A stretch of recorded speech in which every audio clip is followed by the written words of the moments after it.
आज है 28 तारीख 28 जुलाई 2026 और आज की अव्यक्त मूल्य की डेट है 14/12/1978। 14/12/1978। विघ्नों से मुक्त होने की सहज युक्ति। विघ्नों से मुक्त होने की सहज युक्ति। कौन कौन चाहता है विघ्न से मुक्त हो जाए? कोई विघ्न नहीं आए। कोई विघ्न नहीं आए, मेरा सेंटेंस सही है? ये जो मैं बोल रही हूँ सही है? विघ्नों से एकदम कोई विघ्न नहीं आएगा। नहीं दीदी, विघ्न आएगा कोई अपन नहीं आएगा तो कैसे पता चलेगा कि अपन स्ट्रॉन्ग बन रहे हैं? अच्छा, बहुत बढ़िया। विघ्न आएंगे तभी तो हम मजबूत बनेंगे ना। हाँ, तो पर बाबा बोल रहे विघ्नों से मुक्त होने की सहज युक्ति, तो बाबा तो वही आंसर बताने वाले हैं। तो कौन सी बात बताएंगे बाबा?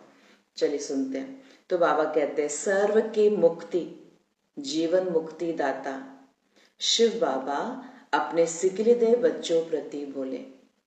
आज बाप दादा सदा अपने सिकिलदेव लाडले बच्चों को स्नेह की नजर से, अपने सर्वश्रेष्ठ सिरताज बच्चों को उसी पद्मा पदम भाग्यशाली रूप में देखते हुए सदा खुश होते हैं कि कल्प पहले वाले बिछड़े हुए बच्चे कितना श्रेष्ठ पद पाने के योग्य बने हैं। बाबा की आज नजर किस पर है? वो सिकिले, तो वो बिछड़े हुए बच्चों के ऊपर जो अपना भाग्य बना रहे हैं और बन चुके हैं। बिछड़े हुए बच्चे कितना श्रेष्ठ पद पाने के योग्य बने हैं। हर बच्चे की योग्यता, हर बच्चे की विशेषता बाप दादा के आगे सदा स्पष्ट है। बाबा के लिए बिल्कुल क्लियर है। बाबा को कभी धुंधला नजर नहीं आता कि पता नहीं ये क्या कर पाएगा मेरा बच्चा। हाँ, बाबा को हमेशा हमारे अंदर क्या दिखाई देती है? योग्यता और विशेषता। बाबा के आगे कभी भी धुंधलापन नहीं आता कि पता नहीं इसका कर्म आज ऐसा है, ये क्या करेगा। बाबा को ना डाउट होता है, ना बाबा को डर लगता है ना बाबा को प्रश्न आता है कि ये बच्चा श्रीमत पे आज चल नहीं रहा है, क्या भाग्य है इसका। बाबा को बिल्कुल क्लियर है। क्या है? हर बच्चे की योग्यता और हर बच्चे की विशेषता बाप दादा के आगे सदा स्पष्ट है, सदा। और बाप दादा हर बच्चे की विशेषता के मूल्य को जानते हुए हर एक को अमोलक रतन समझते हैं। हर एक को कौन सा रतन समझते हैं? अमोलक मतलब अनमोल रतन। हर एक को अनमोल रतन समझते हैं। सदैव बाप दादा के स्मृति स्वरूप सदा सहयोगी बच्चे हैं। बाबा के सदैव स्मृति में रहता है कि ये मेरे सहयोगी बच्चे हैं। बाप दादा अपने वैरायटी मूल्यवान रत्नों के ही सदा साथ रहते हैं। बाबा किसके साथ रहते हैं? अब देखिए, हम लोग बोलते हैं ना हम बाबा के साथ रहते हैं, तो आज बाबा कह रहे हैं बाबा मूल्यवान रत्नों के साथ सदा रहते हैं।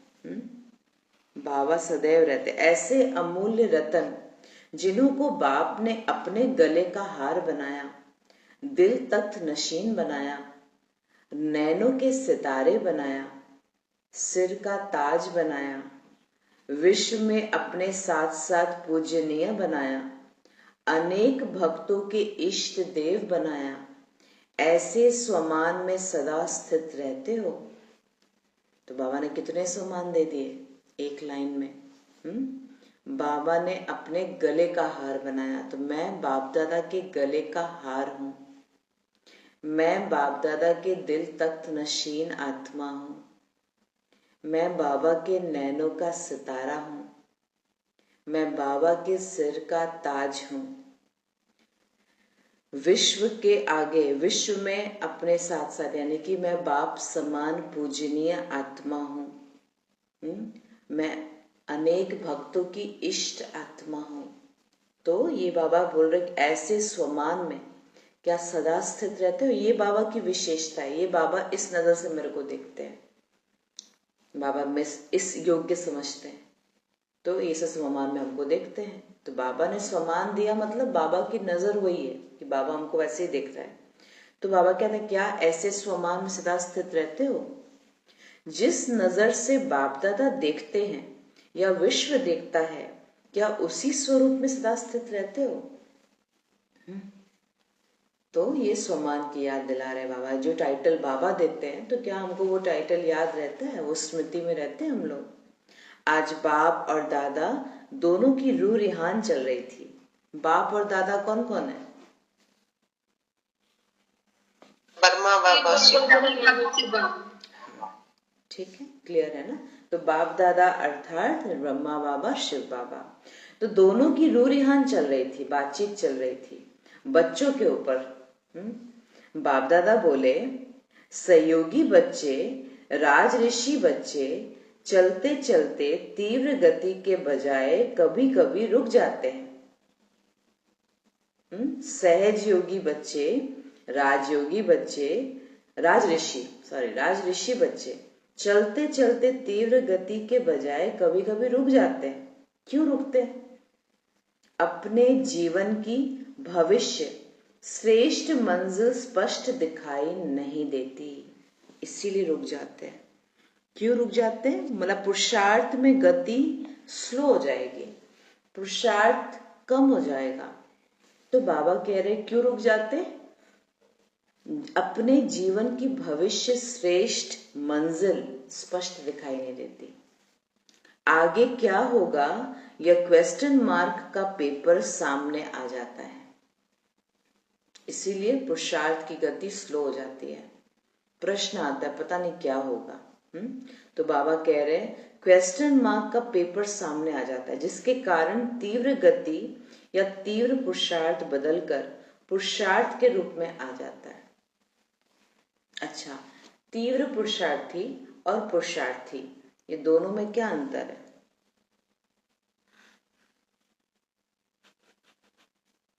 एक दो लक्षण बताइए। तीव्र पुरुषार्थी के लक्षण और पुरुषार्थी के लक्षण। पुरुषार्थी का लक्षण हुआ कि अलबेला से अपना कभी भी उठ करके करना। बहुत बढ़िया। पुरुषार्थी का हुआ कि बाबा का हर एक श्रीमत पर चलना, स्वमान लिखना, हर एक बाबा का बात को मानना। बहुत बढ़िया, बहुत अच्छा। पुरुषार्थी आत्मा धीरे धीरे और बेलेपन में हर चीज करेगी। उड़ गया तो ठीक है, नहीं उठे तो ठीक है, ऐसा वाला। और तीव्र पुरुषार्थी का लक्ष्य होगा, वो हर चीज श्रीमत के अनुसार करेगा। बहुत बढ़िया। और क्या लक्षण होगा? लास्ट में भी आएगा तो जल्दी जल्दी करके वो फास्ट चला जाएगा। तीव्र पुरुषार्थी फास्ट पुरुषार्थ करेंगे, क्योंकि वो पीछे आएंगे, उनको रियलाइजेशन होगा, तो जल्दी जल्दी गैलप करेंगे पुरुषार्थ में। बहुत बढ़िया।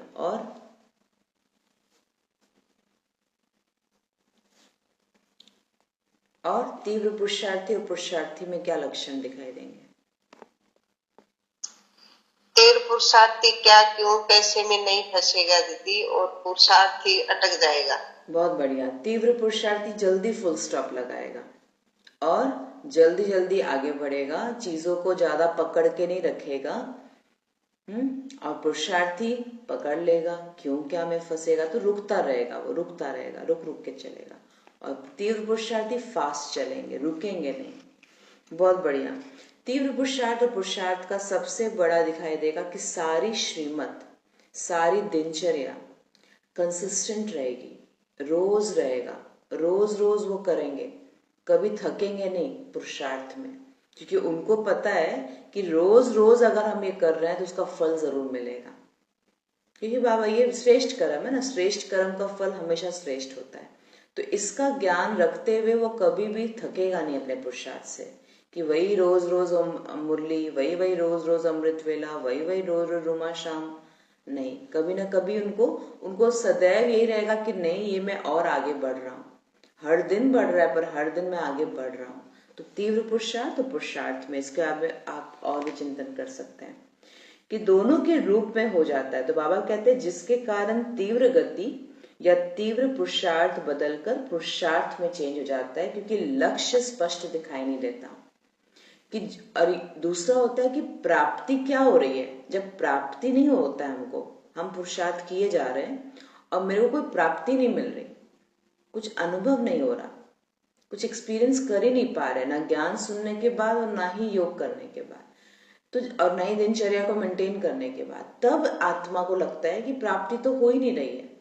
तो जो हम कर रहे थे वैसे ही करते हैं, उसमें कम से कम प्राप्ति तो हो रही थी।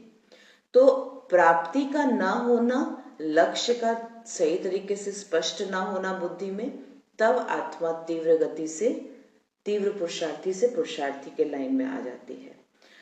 आई हुई रुकावट को, अब देखिए बाबा बता रहे हैं, आई हुई रुकावट को मिटाने की या पत्थर को पार करने की हिम्मत कम हो जाती है। परिस्थिति तो दोनों के पास आ रहा है, पर पुरुषार्थी आत्मा क्या करेगी, रुकावट को मिटाने की या पत्थर को पार करने की जो हिम्मत होनी चाहिए वो पुरुषार्थी में कम होती है और तीव्र पुरुषार्थी में ज्यादा है। तो कम हो रही है मतलब हम पुरुषार्थी के लाइन में आ रहे हैं, इसीलिए चलते चलते थक जाते हैं, है ना। मतलब क्या हो रहा है, देखिए हम लोग सब कोई पुरुषार्थ कर रहे हैं और पुरुषार्थ में रुकावट आता ही है, सब कोई जानते हैं, है ना। चाहे वो अमृत वेला हो, चाहे वो मुरली हो, आप रेगुलर बेसिस पे करो पर कोई ना कोई फिर आएगा, चाहे वो खुद के संस्कार हो, चाहे वो कोई बाहर से कोई सिचुएशन आ जाए, कोई ना कोई बीच बीच में आता ही रहता है। पर जो शक्तिशाली आत्मा होगी वो उसको पार करने की कोशिश करेगी, समाधान सोचेगी, ना कि उसको पकड़ के बैठ जाना, यानी कि रुक जाना। तो बाबा कह रहे हैं चलते चलते थक जाते हैं क्योंकि प्राप्ति हो रही है और विघ्न आते जा रहे हैं, तो उनको लग रहा है कि ऐसे आएगा तो कहां से होएगा, तो फिर रुक जाते, करना छोड़ देते। कोई तो थक जाते हैं और कोई दिल शिकस्त हो जाता है। थक जाते, छोड़ ही देंगे, छोड़ो, जितना चिंतन करते थे कोई मतलब तो है नहीं, इससे अच्छा थोड़ा सा बैलेंस कर लेते हैं। फिर उनको बुद्धि में कीड़ा आ जाएगा, क्या, नहीं लौकिक और अलौकिक दोनों को बैलेंस करके चलो, ज्यादा इसमें डीप डाइव करेंगे कुछ मिलने वाला नहीं है, क्योंकि वो डिसबैलेंस हो रहा है। तो क्या होता है, जब आत्मा ज्यादा ज्ञान योग में घुस जाती है या फिर ज्यादा अपने जीवन में धारणा लेने आने की कोशिश करती है, तो क्या होता है, लौकिक हिलना शुरू हो जाता है, लौकिक के सारे डिसबैलेंस हो जाते हैं। तब क्या होता है, तब लगता है, और उधर से विघ्न आना शुरू हो जाता है लौकिक से। जब विघ्न आना शुरू होता है तब लगता है कि नहीं बैलेंस करना चाहिए। फिर क्या होता है, हम थोड़ा सा ये भी कर लेते, थोड़ा सा ये भी कर लेते हैं। अब इसमें बहुत बड़ी परख शक्ति चाहिए, मैं समझ के अनुसार बैलेंस कर रही हूं या इधर कम कर दिए उधर ज्यादा कर रहे हैं, क्योंकि बैलेंस करना है ना, चीजों को ठंडा करना है, नहीं तो वो हो जाएगा।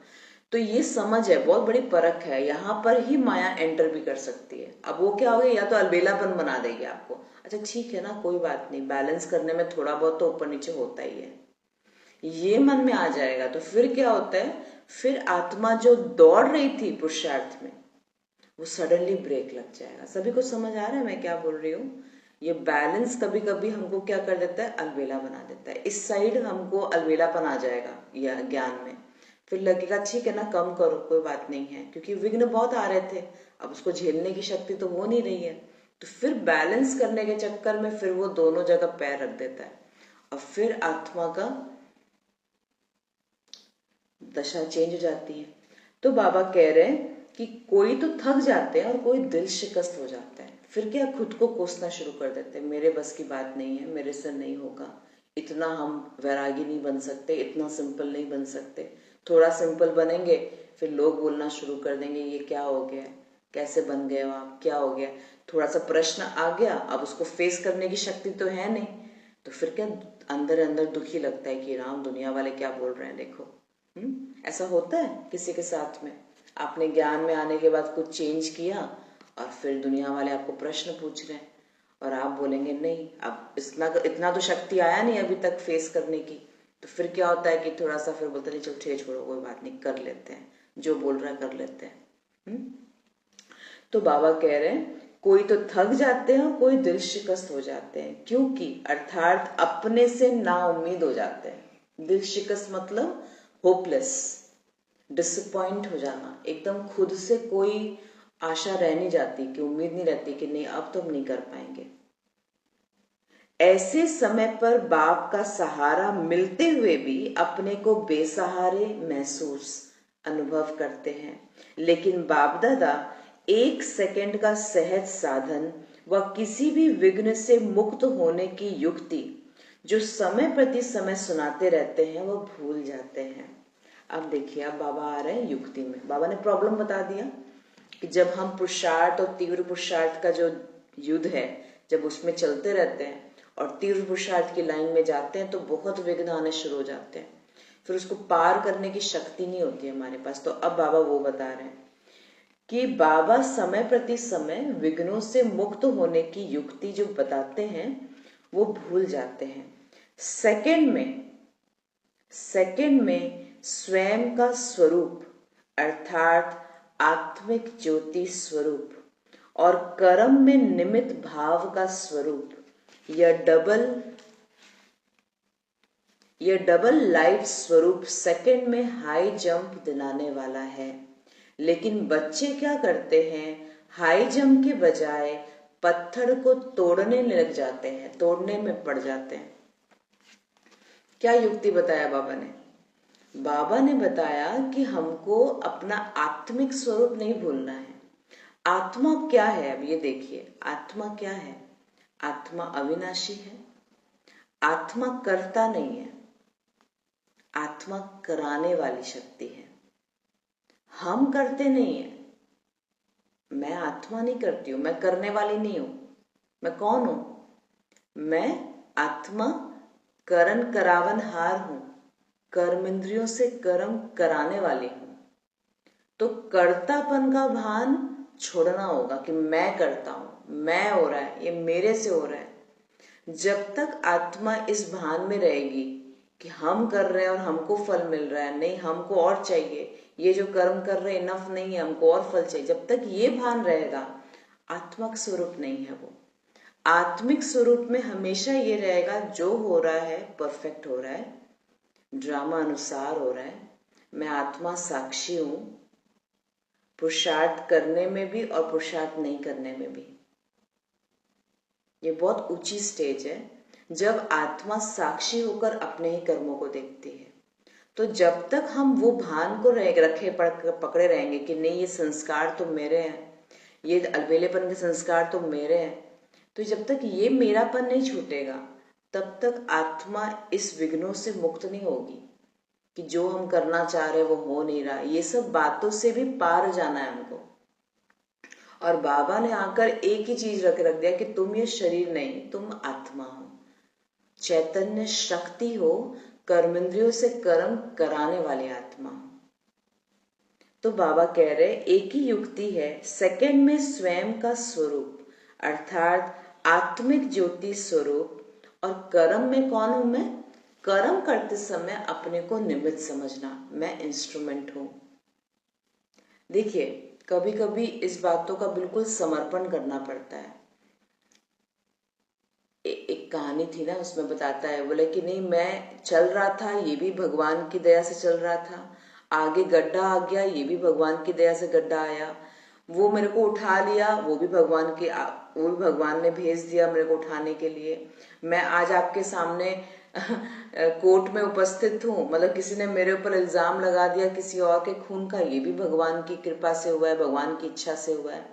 और आज मैं यहाँ खड़ा हूँ अदालत में आपके सामने, आप प्रश्न पूछ रहे, ये भी भगवान की इच्छा से ही हो रहा है, मेरी इच्छा से कुछ नहीं हो रहा है। मतलब आत्मिक भान वो भान है, स्वरूप है, जब हमको हर चीज ठीक लगता है, हर चीज सही लग रहा है। ये जो विघ्न आ रहा है पुरुषार्थ करने में, ये भी बाबा की इच्छा से ही हो रहा है। देखिए, यहाँ बाबा की इच्छा नहीं पड़ेगी, वो बोलने का एक वो होता है, युक्ति होता है कि जब सब कुछ बाबा ही करवा रहा है, अर्थात इतना समर्पण भाव कि आज बाबा मेरे लिए अगर ये परिस्थिति लेके आया है तो इसमें भी कोई ना कोई कल्याण है। इसको हम कहते हैं आत्मा साक्षी होकर अपने को निमित्त समझकर पाठ बजा रही है। हम ये चीज भूल जाते हैं, हमको लगता है ये विघ्न मेरे को आ रहा है, मेरे को तोड़ने के लिए आ रहा है, पर बाबा ने ये युक्ति दी है कि तुम अपने आप को निमित्त समझ लो और निमित्त भाव का स्वरूप धारण करो, डबल लाइट बनकर हाई जंप दे दो। पर हम क्या करते हैं, फिर पत्थर जो आया, विघ्न जो आया, उसको तोड़ने में लगे रहते हैं, उसको ठीक करने में लगे रहते हैं, हटाने लग जाते हैं। विघ्नों को क्या करते हैं, हटाने की कोशिश करते हैं, जिस कारण जो भी यथाशक्ति हिम्मत और उल्लास है वह उसी में ही खत्म कर देते हो और थक जाते हो, दिल शिकस्त हो जाते हो। जब ऐसी मेहनत बच्चों की देखते हैं तो बाप दादा को भी तरस पड़ता है। देखिए इसमें बहुत गहरी समझ है। अब किसी को प्रश्न उठ रहा होगा कि तो क्या विघ्नों को पार नहीं करें, विघ्नों को हम चेंज नहीं करें, विघ्नों को हटाने की कोशिश ना करें? किसको है ये प्रश्न? तब तो हम उसका उत्तर देंगे, नहीं तो नहीं देंगे ना। जब आपको मुरली समझ आ रही है तो ठीक है। जी दीदी। क्या क्या जी दीदी? विघ्न अगर नहीं हटाएंगे तो आगे अच्छा, कैसे बढ़ेंगे? वही प्रश्न है। हाँ, तो विघ्न को हटाएंगे नहीं तो बढ़ेंगे कैसे? और किसी को है कि और किसी का कोई एंगल है? ओम शांति। विघ्न विघ्न जो आने हैं वो आने ही हैं, उनको हम चाहे रोके काटे चाहे बाबा की याद में काटे, ये चॉइस हमारी है। और वो उसको हम हटा नहीं सकते। अगर इतना लिखा है मेरे उसमें कि ये विघ्न आना ही आना है ना, तो वो नहीं हट सकता। पर बाबा की याद में हम उसको धीरे धीरे हमारे को फील नहीं होता वो विघ्न कि वो विघ्न है। बस यही डिफरेंस है, बाकी तो बहुत बढ़िया, ठीक है। थोड़ा सा वहां पर टच किए हैं, ओके। और कुछ, और कोई?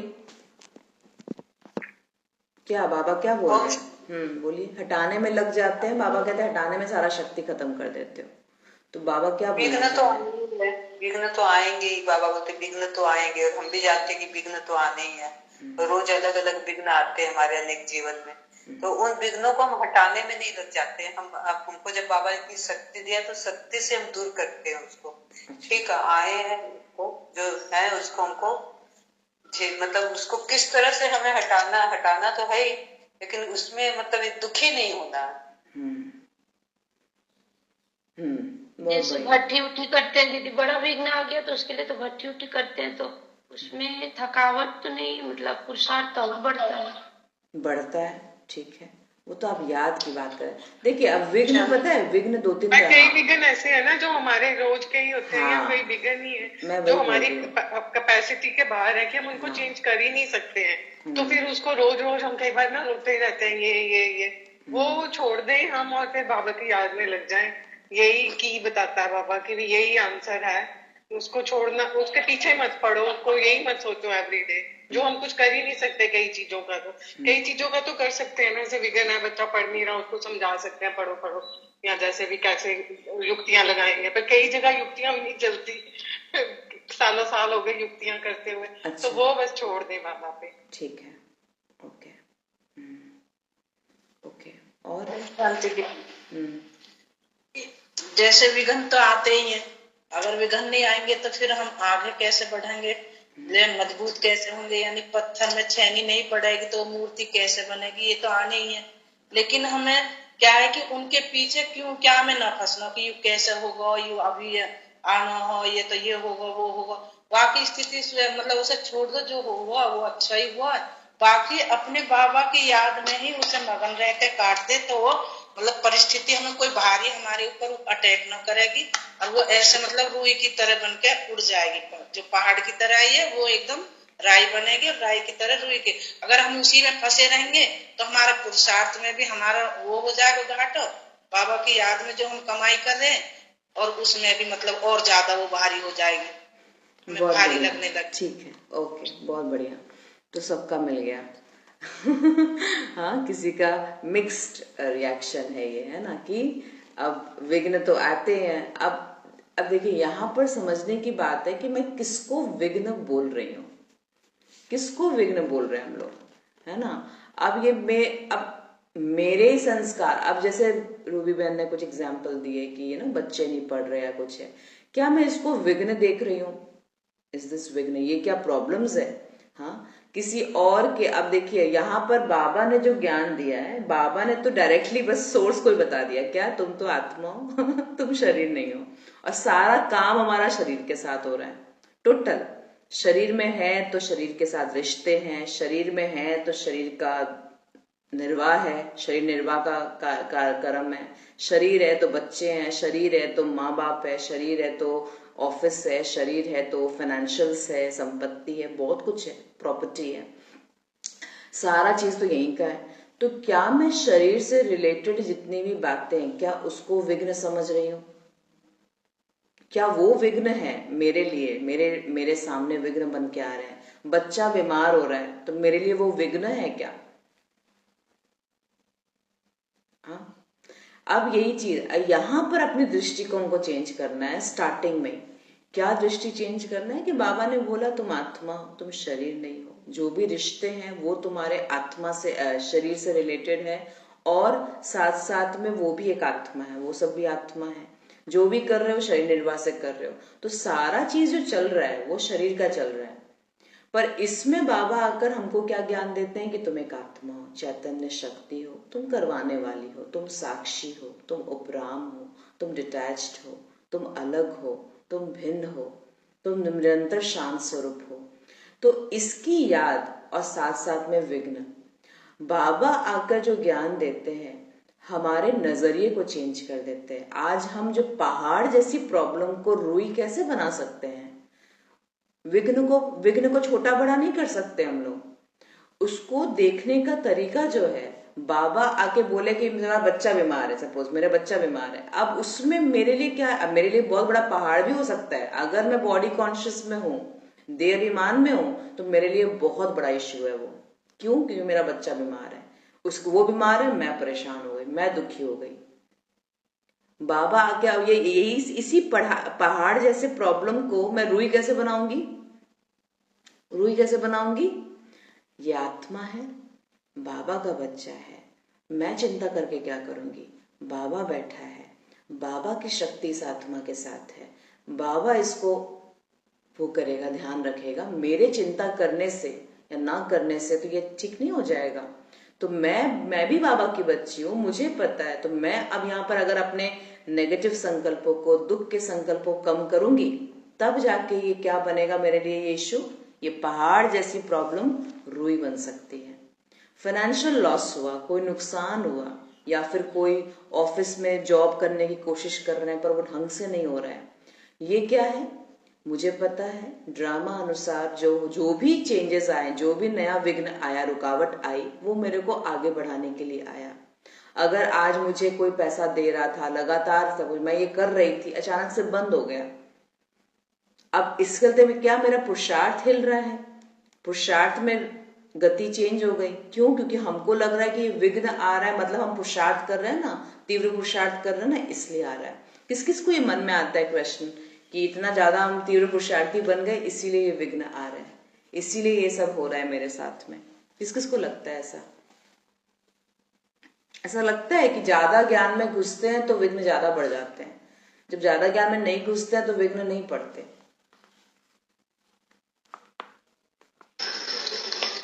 दीदी होता है, हम ज्यादा ज्ञान को जब अपने पे अप्लाई कर रहे हैं ना, तो पेपर ज्यादा आ रहे हैं, फिर पेपर ज्यादा आ रहे हैं। फिर से ये अनुभव हो रहा है कि हम आगे बढ़ रहे हैं। बहुत बढ़िया। देखिए ये आएगा ही, बाबा ने बोला है कि जब जब तुम आगे बढ़ोगे, जब जब पुरुषार्थ में आगे बढ़ोगे, लौकिक से, अलौकिक से या कहीं से भी पेपर ज्यादा आएंगे। क्यों? क्योंकि आप जल्दी बढ़ रहे हैं। अब देखिए, अगर आपको कोई रास्ता आप जल्दी जल्दी तय कर रहे हैं, जल्दी जल्दी फास्ट फास्ट तय करना चाह रहे हैं रास्ते को, तो क्या होंगे? जितनी भी रास्ते में प्रॉब्लम्स थी, जो 1 साल 2 साल बाद आने वाली थी, या कुछ पल के बाद, क्योंकि आप फास्ट चल रहे हैं, तो फास्ट चल रहे तो क्या होगा? हिसाब किताब जल्दी चुकते होंगे, और जल्दी चुकते होंगे तो एक बार में 3-4 जगह से इकट्ठे पेपर आने शुरू हो जाएंगे। जो आपको अगर धीरे धीरे चलते तो आपको 1 आते, फिर 2 आते, फिर तीसरे आते, फिर चौथे आते। तो जितना फास्ट जाएंगे पेपर्स और बढ़ते जाएंगे, क्योंकि आप जल्दी जल्दी हिसाब किताब चुकतू कर रहे हैं अपना, और जल्दी जल्दी हिसाब किताब चुकतू कर रहे हैं, तो इसलिए क्या होगा कि ज्यादा आपको मेहनत लगेगी, आपको ज्यादा अटेंशन देना पड़ेगा, ज्यादा हिसाब। तो हम कभी कभी डर जाते हैं, ओ इस मार्ग में चल रहे हैं ना, आध्यात्मिक मार्ग में, इसीलिए पेपर आ रहे हैं। इसलिए नहीं आ रहे, आप करना शुरू कर दिया, आप इस मार्ग में शुरू कर दिए तो आपका जल्दी जल्दी चुक तो होएगा ना। जो भोग बल से होने वाला था अब वो ज्ञान और योग बल से होएगा, तो इसीलिए पेपर्स आ रहे हैं। तो पहले तो इस बात को देखना है कि वो जो विघ्न आ रहे, क्या मैं उसको विघ्न मान रही हूं? अगर हम उसको विघ्न मानेंगे तब तो हम आगे नहीं बढ़ पाएंगे, पर वो विघ्न नहीं है। बाबा ने युक्ति ऐसी रची कि तुम तो आत्मा हो, जल्दी जल्दी फास्ट फास्ट रिकवरी करोगे, जल्दी जल्दी चुकता होगा। आत्मा के ऊपर अनेक जन्मों का बोझा है और हम क्या करते हैं, हम उसको चुकतू करने में लगे रहते हैं। बाबा ने जो बोला ना, तुम तोड़ने में लगे रहते हो, मतलब क्या, हाय रे शरीर में पेन आ गया, शरीर अब इसको दवाई से ठीक करो ठीक करो, पीछे पड़ जाते हैं उसके, क्या ठीक हो जाए ठीक हो जाए ठीक हो जाए। ठीक नहीं होगा, आपको अपनी दृष्टि को चेंज करना पड़ेगा, अपने नजरिए को चेंज करना पड़ेगा, तभी हम हाई जंप मार सकते हैं।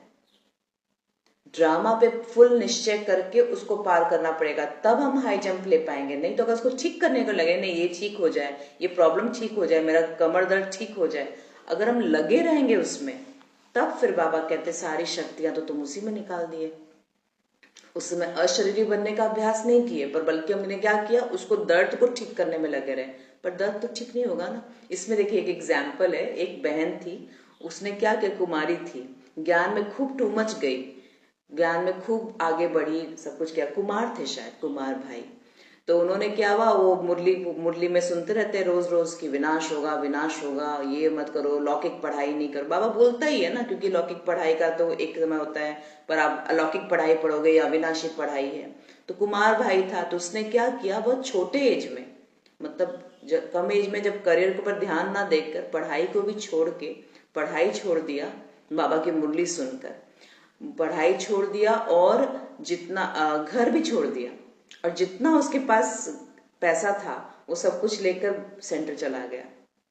ठीक है, अब वो बहुत कम एज में किया उसने, और समझ के हिसाब से नहीं किया उसने, बहुत ही बस मुरली सुन रहा था, भावुक होकर भावना में आकर तुरंत तुरंत तुरंत तुरंत करता चला गया। ठीक है, करता गया। अब उसमें देखने की बात यह है, वहां गया, वो उसकी अलग दशा हुई, वो उसको वहां पे भी ठिकाना नहीं मिला, क्योंकि ज्ञान को तरीके से नहीं समझा उसने, भावना से ज्ञान को उठाया। बाबा बोल रहा है, भगवान बोल रहा है, कर लो कर लो, अभी कर लो अभी कर लो, सफल कर लो, बराबर है, बहुत अच्छी बात है, पर हमको बाबा समझ भी दे रहा है, जब तक मेरे अंदर शक्ति नहीं होगी तब तक अगर ज्यादा जल्दी फास्ट करने की कोशिश करेंगे तो फिर क्या होगा, हिसाब किताब आपके पास इतना आ जाएगा कि आप, और वो क्या क्या सोचा कि लौकिक का अत्याचार से बचने के लिए वो सोचा कि अलौकिक के पास चले जाएंगे, और अब उसका जो पेपर था ना वो अलौकिक के साथ शुरू हो गया। अब सोचिए, वो सोचा कि लौकिक के साथ जो होता है वो अलौकिक के साथ हो ही नहीं सकता, ब्राह्मण परिवार के साथ में। आत्मा का अगर कोई हिसाब किताब है तो आप कोई भी स्थान में रहो, चाहे लौकिक हो चाहे अलौकिक हो, चाहे आप यहाँ मुंबई छोड़कर आप कहीं और चले जाओ, आपका हिसाब किताब आपको नहीं छोड़ेगा, वो तो आपको चुकतू करना ही पड़ेगा, क्योंकि आत्मा का है ये। और हमको क्या लगता है कि चेंज करने से, स्थान चेंज करने से मेरा हिसाब किताब ठीक हो जाएगा, जो कि होगा नहीं, हो ही नहीं सकता। भक्ति में करते हैं दीदी, कर्म अपना कर्ता को ढूंढ लेता है। हाँ, तो हिसाब किताब है ना, जैसे मतलब अगर मेरे जीवन में कहीं ना कहीं दुख का जो पार्ट है, मैंने किसी आत्मा को दुख दिया है और मैंने उसका दुख तो मेरे को मिलना जरूरी है ना, वो तो मिलेगा। अब हम क्या सोचते हैं कि ये जगह चेंज कर देंगे, लौकिक को छोड़ देंगे, सेंटर में चले जाएंगे तो वहां मेरा ठीक हो जाएगा। ऐसा है नहीं, यहाँ का छोड़ेंगे ना तो फिर वहां से पेपर आने शुरू हो जाएंगे, और वहां के पेपर तो और खतरनाक होते हैं। ठीक है ना, लौकिक तो फिर भी एक लेवल तक मैनेजेबल है, अलौकिक तो आपके आउट ऑफ रेंज होएगा, बोलेगा लेवल ही हाई है यहाँ तो पेपर का। जैसे वो वीडियो गेम में खेलते हैं ना, लेवल 1 लेवल 2, तो लेवल 10 तक तो और ज्यादा टफ पेपर्स आते हैं, तो वैसे वैसे पेपर आएंगे। दीदी लौकिक में से छोड़ के अलौकिक में गए, वहां छोड़ के कहाँ जाएंगे, वहां छोड़ के कहाँ जाएंगे, और क्योंकि समझ तो लिया नहीं, उस हिसाब से ज्ञान को समझे नहीं कि कैसे हम वो अपनी स्थिति को चेंज करना है। वो क्या सोच रहे हैं, प्रॉब्लम को चेंज करने लग जाओ, प्रॉब्लम को चेंज कर दो, ठीक कर लो तो स्थिति ठीक हो जाएगी। हमको स्थिति को ठीक करना है, प्रॉब्लम को ठीक नहीं करना है। प्रॉब्लम तो जैसी आनी है वैसी आनी है, क्योंकि वो तो हिसाब किताब है ना आत्मा के ऊपर। जो मैंने तीर छोड़ दिया वो वापस तो आएगा ही ना मेरे पास। कि मैं बोलूं नहीं बाबा मिल गया तो मेरे को तीर वापस नहीं आएगा जो मैंने पिछले जन्मों में छोड़ा था।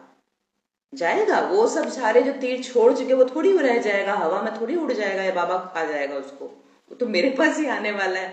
पर बाबा जो है फैक्टर, जो बाबा बीच में आया मेरे साथ में साथी बनकर, बाबा मेरे को उड़ाने में शक्ति देता है, उड़ने में हेल्प करता है कि ठीक है तुम्हारे पास वही वार जो तुमने छोड़ा था वो तुम्हारे पास आएगा, पर अपनी स्थिति को ऊपर ऐसा उठा लो ज्ञान योग से कि वो चीज का प्रभाव तुम पर ना पड़े। और इसीलिए बाबा तो कह रहे छोटे होते वाक्य मुहावरा होता था ना, आसमान से गिरे खजूर में अटके। एक प्रॉब्लम से निकलेंगे फिर दूसरी में फंस जाएंगे। हाँ। अगर भागने का ही वृत्ति बना ली तो फेस करना है, बट अपने आप को स्टेबल रखे। अब जैसे मैं लौकिक का एग्जांपल देती हूँ, मेरे लिंक में एक भाई थे, तो वो क्या होता था, एक प्रेशर झेला बॉस से, एक कंपनी में उसका बॉस अच्छा नहीं मिला, अब वो बार बार टॉर्चर करे। उसने बोला चलो बहुत आसान है, जॉब चेंज कर दो। जॉब चेंज कर लिया विद इन 6 months। दूसरे में गया, वहां उससे भी बड़ा खतरनाक मैनेजर मिल गया उसको, ठीक है ना। अब वो उससे फिर परेशान। तो ये लगातार 3 बार ऐसा सेम सिचुएशन, उसका बॉस उसका इतना अच्छा नहीं मिल रहा था, मतलब बार बार उसको हैरेस करने वाला बॉस, ऐसा बॉस मिल रहा था। तो जब ये तीनों बार सेम सिचुएशन, सेम परिस्थिति, सेम पेपर, तो मैंने बोला कि भाई मुझे लगता है यहाँ तुमको सोचने की आवश्यकता है। अगर सेम तरह का पेपर तीनों जॉब में आ रहा है, ये पॉसिबल नहीं है। इसका मतलब तुम्हारे पास सेम प्रॉब्लम का क्वेश्चन आ रहा है, तुम्हारे पास सोल्यूशन नहीं है, तुमको इसका आंसर ढूंढना पड़ेगा। इसी जॉब में रहकर जॉब चेंज करना is not a situation, not a solution. वो नहीं कि हम जॉब चेंज कर लेंगे तो हमारी तबियत ठीक हो जाएगा, नहीं। आपको इसको पेपर को सॉल्व करना पड़ेगा कि बॉस के साथ कैसे फ्रीक्वेंसी, आत्मा के साथ कैसे फ्रीक्वेंसी मैच करे, तेरे को इसके ऊपर काम करना है, ना कि जॉब चेंज करने का। और मैं आपको बता रही हूँ, ज्ञान बाबा की मुरली उसको इतनी हेल्प करी उस भाई को, आज भी कोई कम हैरेस करने वाला बॉस नहीं है उसके साथ में लाइफ में, पर वो उसको मैनेज कर रहा है। अब अपने स्टेबिलिटी को बोलता है कि अब वो खुद बोलता है, अब बताता है कि दीदी अब मेरे को लगता है कि मैं मेंटली स्टेबल हूं, अब चाहे कैसा भी बॉस आएगा मैं उसको डील कर सकता हूँ, क्योंकि अब मेरे को पता लग गया कि मेरे साथ केवल इसी का पेपर है और कोई पेपर, उसमें कैपेबिलिटी की कमी नहीं थी, स्किल की कमी नहीं थी, एजुकेशन की कमी नहीं थी, खाली एक यही था कि लोगों के साथ में जो ईगो क्लैश करना या फिर वो सब वहीं पर प्रॉब्लम था, वो ठीक कर लिया, अपने आप को हो गया परफेक्ट। तो हम सोच रहे हैं कि सिचुएशन को चेंज कर दे, पर बाबा यहाँ कह रहे हैं सिचुएशन तो आनी है। अगर तेरे साथ ऐसा होना है तो वो तो होना ही, बिकॉज तूने तीर छोड़ा था, तेरे पास ही आएगा। बट पॉइंट इज कि बाबा मेरे साथ है तो मैं शक्तिशाली ज्यादा बन सकती हूँ। ठीक है, सभी को क्लियर हो गया कि अब क्या विघ्न को हटाने में लगेंगे या अपने को ऊंचा उठाएंगे, है ना। तो बाबा कह रहे अपनी स्थिति को मेरे को ऊपर उठाना है। और आप ही समझ लीजिए, जब आपके पास सेम काइंड ऑफ पेपर 2 या 3 बार रिपीट हो रहे हैं, तो इसका मतलब समझ जाइए कि इस शक्ति में मैं वीक हूं, यहां मेरी कमी है, इसको मेरे को ऊंचा उठा, इसको अलग तरीके से देखना शुरू करना पड़ेगा, तब जाके हम उसको पार करेंगे। अपनी पेपर को अलग तरीके से देखना शुरू करिए, तब उसके ऊपर हम जीत पाएंगे। तो बाबा भाई वाला सिचुएशन में मेरे साथ भी हुआ था, मतलब सभी एंटी हो जा रहे थे ऑफिस में, मैं कुछ ना कुछ प्रॉब्लम्स आ ही रहे थे। तो फिर बहुत महीने होने के बाद फिर मैंने डिसाइड किया कि मैं 15 दिन का मैंने ब्रेक लिया। तो जो भी हो, मैंने मैं बीमार हूँ ऐसे करके कुछ ब्रेक लिया। 15 दिन का ब्रेक लेने के बाद फिर मैंने उस पर बहुत सोचा। सोचने के बाद खुद के जो भी चीज मुझे वीक लगे मैंने चेंज किया। और 15 दिन के बाद जो मैं गई फिर से वापस, टोटली सब कुछ चेंज हो गया। सभी वैसे ही थे लेकिन फिर भी सारी सिचुएशन चेंज हो गया। बिल्कुल, बहुत बढ़िया। तो ये हुआ रिफ्लेक्ट करना, खुद को पहले देखना और फिर वापस फाइट बैक करना। फाइट बैक मतलब फिर से खड़े हो जाना, और उसके बाद आप उसको देखेंगे ना, वही सिचुएशन आपको लगेगा कि आपको उड़ा रही है, सेम सिचुएशन है ना, बिकॉज आप चेंज हो गए। वही बाबा कह रहे हैं। बाबा का तात्पर्य पूरा यही है कि जब हम पत्थर तोड़ने में लग जाते हैं, बोलते हैं, तो बाबा कहते हैं हटाने लग जाते हैं, और जिस कारण जो भी यथाशक्ति हिम्मत और उमंग उत्साह उल्लास है वो उसी में ही खत्म कर देते हो। थक जाते हो, दिल शिकस्त हो जाते हो। जब ऐसी मेहनत बच्चों की देखते हैं तो बाप दादा को भी तरस पड़ता है। जंप लगाओ और सेकंड में पार हो जाओ, यह भूल जाते हैं। तो आज ये रूह रिहान हो रही थी कि बच्चे क्या करते हैं और बाप दादा क्या कहते हैं। सहज मार्ग को भी थोड़ी सी विस्मृति के कारण इतना मुश्किल कर देते हैं जो स्वयं ही थक जाते हैं। वो कुमार की सोची क्या हालत हुई, सब कुछ छोड़ छाड़ के गया और वहां उसको पेपर आ गया, वहां से तो कोई नहीं है ना। तो और पता है क्या होता है, फिर उससे बाहर निकलना, समझ बाद में डेवलप करना, उसमें बहुत लंबा टाइम लग जाएगा और बहुत आत्मा टूटेगी। आत्मा फिर टूटना पड़ेगा आत्मा को, उसके बाद फिर से अपना को जोड़ने में बहुत मेहनत है। और टूटेगी, जुड़ेगी कि नहीं जुड़ेगी ये भी कोई भरोसा नहीं। तो बिना समझ के, बिना सोचे समझे, हर चीज को, हर एंगल को देखे बिना कूदना नहीं है, कोई डिसीजन लेना नहीं है। ज्ञान को भावना से कभी मत लीजिएगा।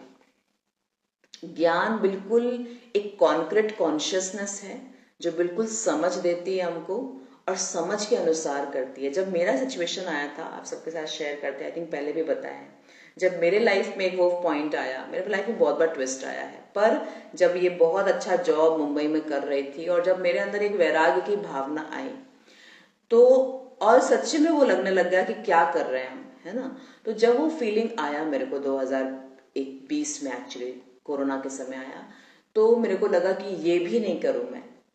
जो बहुत ज्यादा लैविश लाइफ नहीं था मेरा, बहुत सिंपल लाइफ था, जॉब कर रही थी, घर आ रही थी, बस यही था मेरा लाइफ। पर कमा रहे थे ना, पैसा कमा रहे थे, और उसमें मेरी मनोस्थिति जो घट रही थी वो मुझे पता है। जो मेरा मेंटल स्टेबिलिटी जो कम होते जा रहा था, शक्ति कम होती जा रही थी, वो मुझे पता है क्या हो रहा था। और ज्ञान और उसको मैं बिल्कुल बैलेंस नहीं कर पा रही, मतलब मुरली को तो टाइम ही नहीं दे पाती थी। तो जब वो बात हुई, जब 2020 में वर्क फ्रॉम होम हुआ और जब घर बैठ के रिफ्लेक्शन का समय मिला मेरे को, अपने आप के साथ टाइम मिला, तब मेरे को रियलाइज हुआ कि नहीं, मैं कहाँ जा रही हूँ, कोई रास्ता ही नहीं है आगे। ये तो करते रहो तो कोई एंड ही नहीं है, पर मेरा क्या अस्तित्व है इसमें।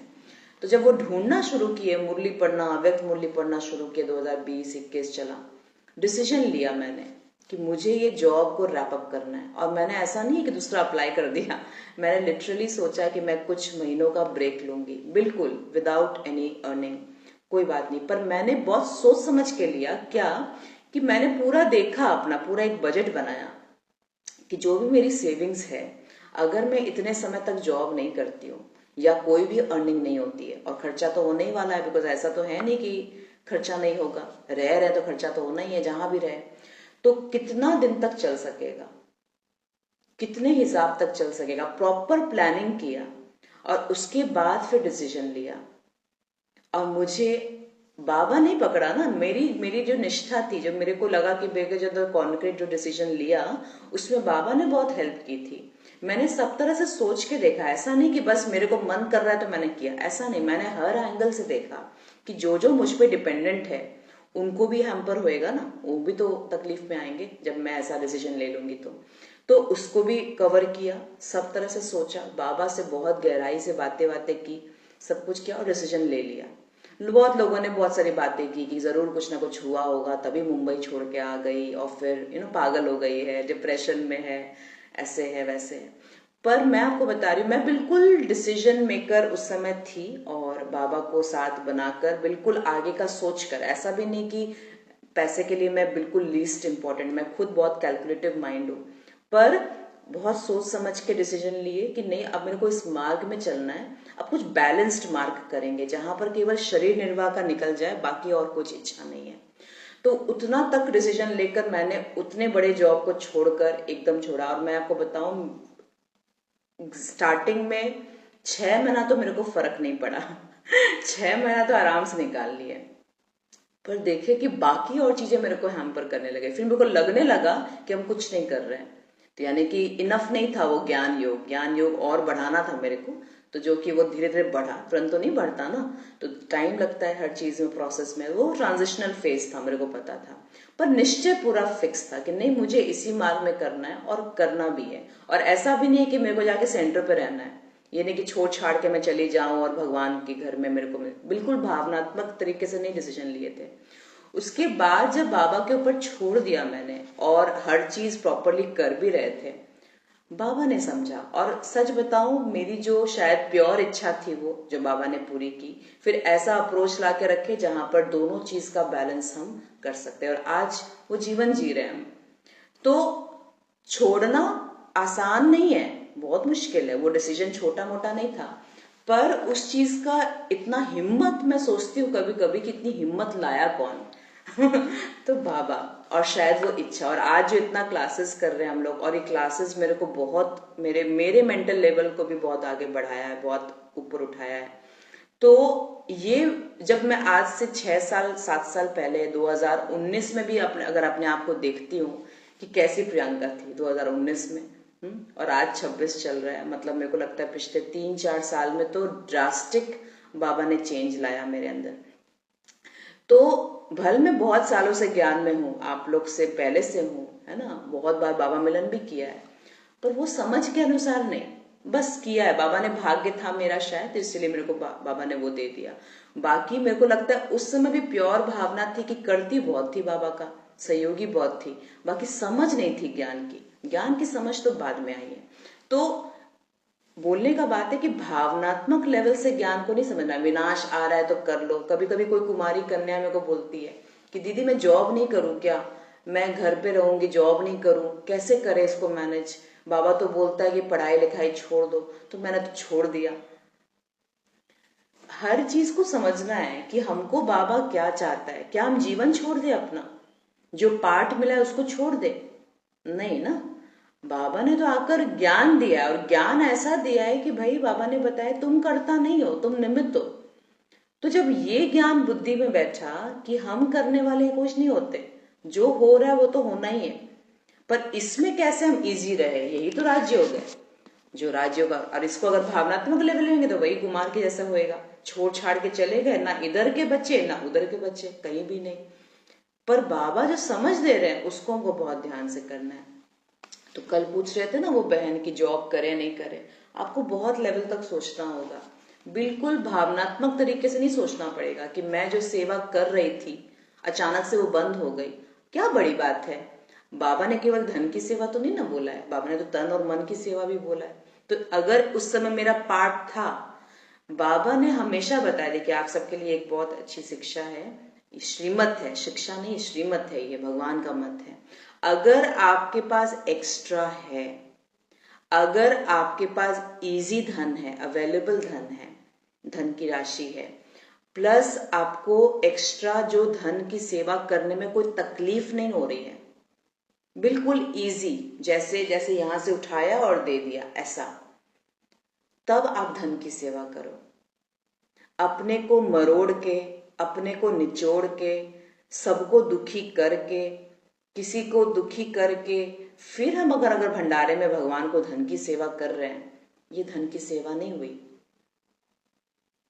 ये भी एक कर्म है ना। तो कर्म करने में अगर दुख हो रहा है, कर्म करने में अगर तकलीफ हो रही है, तो उसका रिजल्ट कभी भी सुख नहीं हो सकता। तो इसीलिए बाबा की जो श्रीमत है, आराम से अगर आपके पास अर्जित धन है और उसमें से आप बाबा की सेवा कर रहे हैं, जिसमें निरसंकल्प, कोई सोच नहीं चल रहा है, मेरा जरा सा भी संकल्प नहीं चल रहा, आज मैंने यहां से उठाया और डाल दिया बाबा के भंडारे में, उसको बोला जाएगा दान, धन का सेवा। मेरे को सोच चल रहा है, मेरे को बहुत हिसाब किताब करना पड़ रहा है, मेरे को बहुत मेहनत करके कमाना पड़ रहा है, और फिर मैं बाबा के घर में धन डालूंगी तो उसकी सफलता नहीं मिलेगी, क्योंकि उसमें आप नया कर्म बंधन जोड़ रहे हैं। सभी को समझ आ रहा है मैं क्या बोलना चाह रही हूँ? तो हम सिर्फ धन की सेवा के बारे में सोचे, जो पहले मिलता था वो नहीं कर पा रहे, अरे नहीं, पर इसके बारे में आप सोचो कि आप क्या कदम लेना जा रहे हो, ठीक है ना। बाबा ने तन की सेवा, आप तन स्थिर है, तन से हो, तन की सेवा करना शुरू कर दीजिए, कोई बात नहीं है। धन नहीं, अब नहीं है ना, अब इजीली अवेलेबल नहीं है, तो अब आप तन की सेवा करिए, मन से सेवा करिए, बाकी संबंध संपर्क से सेवा करिए। बाकी जिनके पास जो धन है, जो बहुत ही अच्छे, उनको उमंग उत्साह दिलाइए बाबा के घर में यज्ञ में सेवा करने का, ये भी आपको कमीशन मिलेगा। मतलब बाबा के घर में आपको भी शेयर मिलेगा कि आपने धन की सेवा किसी और से करवाया, ये भी आपका वो बनता है, आपको वो बनाता है, क्या बोलते हैं उसके, हकदार बना देता है ना, आपका भी पुण्य बन जाएगा। तो पॉइंट कल यही बात था डिस्कशन करने में कि आप देखिए आपने अपनी इसको आवश्यकता बनाया है या सच में आवश्यकता है जॉब करना, तब आप डिसीजन लीजिए। क्लियर हो रहा है बहन आपको? मैं जिसके बारे में बता रही हूँ, जिस माता से कल जो क्वेश्चन किए थे। दीदी ये सेवा नहीं करना। जैसे हम दो आत्मा है, एक कमाने वाला है, एक गृहस्थी है, तो हिसाब किताब तो है उनसे, तो उनको पसंद नहीं है वहाँ देना उन्हें, फिर भी हम छुप छुपा के दे देते हैं, तो क्या ये गलत है? छुप छुपा के अब आपको तकलीफ तो नहीं हो रही है ना? नहीं, मुझे तो बिल्कुल नहीं। हाँ, और ये आपका हिसाब है। अब देखिए इसमें गृहस्थी और इसमें बताते हैं। जैसे मैं आपका पति हूँ, मैं आपको 10,000 देती हूँ महीने का, ठीक है। अब आपको बोला कि आपको इसको घर चलाओ इसमें 10,000 में, अब आप ही चलाएंगे ना 10,000 में। 10,000 का तो हिसाब किताब वो नहीं पूछेगा, 10,000 का तो आप ही करेंगे। कोई सामान कितना में लाना है, क्या लाना है, वो तो आप ही डिसाइड करेंगे। अब अगर आप उसमें अच्छे से चला पा रहे हैं, घर में कोई भी चीज की कमी को नहीं रखते हुए आपने उसमें से 1,500 रुपया बचा लिया, ठीक है, महीना का, वो आप जाकर बाबा के घर में, ये आपकी सेवा है। क्योंकि आपने कैलकुलेट करके आपने चीजों को सब कुछ सही दे, किसी को तकलीफ नहीं हुई इसमें, हाँ, किसी का कोई आपूर्ति नहीं हुआ, सब कुछ प्रॉपर हुआ। आपने जैसे होता है ना, कहीं पर जाकर शॉपकीपर से बात कर ली, कम में आपको मिल रहा है कोई चीज, ऐसे करके आज नहीं कल, कल नहीं परसों, ये कैलकुलेशन तो गृहस्थियों का ही होता है, बहुत अच्छा कैलकुलेशन होता है ये, और ये हम ही कर सकते हैं। ऐसे में अगर आप बचा रहे हैं, बचाकर अगर आप बाबा के घर में दे रहे हैं, तो ये आपकी सेवा है, ये आपका अर्जित दिया हुआ धन है, ठीक है ना? अभी क्लियर हो गया? एक और सवाल है, जैसे कि वो उनके सामने जाते थे तो करते थे ना, तो उनको डाउट हो गया है कि जो भी होता है बचता उचता है सब वही डालती है। हर पल वो ये चीज को टोकते रहते हैं, बच्चों लोग को भी बहकाते रहते हैं कि तेरी मम्मी सब वही डाल देती है तेरी, तो क्या ये सब नहीं करना है? तब आप सोचिए इसके ऊपर, तब आप सोचिए। देखिए किसी का संकल्प चल रहा है, हाँ, धन से सेवा करना अच्छी बात है, पर पता है क्या होता है इसमें ना, फिर आपका भाई के प्रति हिसाब किताब शुरू हो जाता है, क्योंकि उनका संकल्प तो चल रहा है ना। तो आपको ये चीज देखना पड़ेगा, चोरी से किया हुआ चीज, मतलब आप जो चुपके से डाल भी दो, चलो ठीक है डाल भी दो, पर फिर बाद में उनका संकल्प आपको बहुत युक्ति से करना पड़ेगा कि वो चीज उनको समझ भी ना आए, पर आपको भी संकल्प ना चले, उसको भी ना चले। आपको ये बहुत सोच समझ के करना पड़ेगा बहन, ठीक है? दीदी देखिए ये तो चलेगा, ये मेरा तो हक भी, तो इसीलिए बाबा को फिर वो करके आपको करना होगा। बढ़िया, वैसे आगे जंप लगाओ और सेकंड में पार हो जाओ, ये भूल जाते हैं। तो आज ये रूरिहान हो रही थी कि बच्चे क्या करते हैं और बाप दादा क्या कहते हैं। सहज मार्ग को थोड़ी सी विस्मृति के कारण इतना मुश्किल कर देते जो स्वयं ही थक जाते। बस ये ध्यान रखना है, थकना नहीं। जो भी मार्ग में जाए, जो भी हम डिसीजन ले, पर अपनी हिम्मत को नहीं छोड़ना है। लग जाइए, कुछ दिन करके देखिए, 6 महीना पता लग जाएगा क्या क्या हिल रहा है, क्या क्या नहीं हिल रहा है, क्या क्या ठीक हो रहा है। 6 महीना करके देखिए, अपने आप को ट्रायल दीजिए, 3 महीना 6 महीना, देखते हैं क्या होता है। बिल्कुल शक्ति लेकर एकदम उस चीज को मार्ग में चलिए, फिर देखिए क्या हो रहा है रिजल्ट। और क्या करते हैं, तो बाबा पूछ रहे हैं और क्या करते हैं। अच्छा, ये वाले चीज पे हम लोग अब कल करेंगे, ठीक? आगे मुरली है, ओके। अच्छा, मीठे मीठे सिकिलते बच्चों प्रति माता पिता बाप दादा का याद प्यार और गुड मॉर्निंग। रूहानी बाप की रूहानी बच्चों को नमस्ते। हम रूहानी बच्चों की रूहानी बाप दादा को याद प्यार, गुड मॉर्निंग और नमस्ते। शुक्रिया बाबा, शुक्रिया। ओम शांति।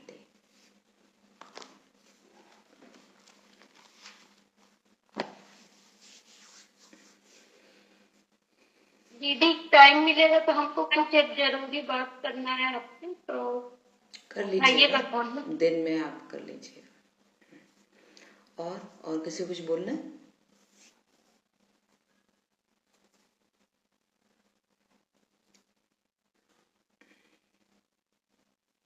ओके, अच्छा, ओम शांति।